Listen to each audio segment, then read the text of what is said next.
Hello guys, আসসালামু আলাইকুম। আমি রানী। আমার মাদ্রাসায় একটি প্রোগ্রামে আমার বান্ধবীদেরকে নিয়ে একটি গজল গাইলাম।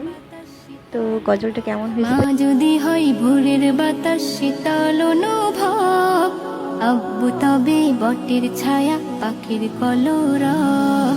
মা যদি হয় ভোরের বাতাস শীতল অনুভব, আব্বু তবে বটের ছায়া পাখির কলরব।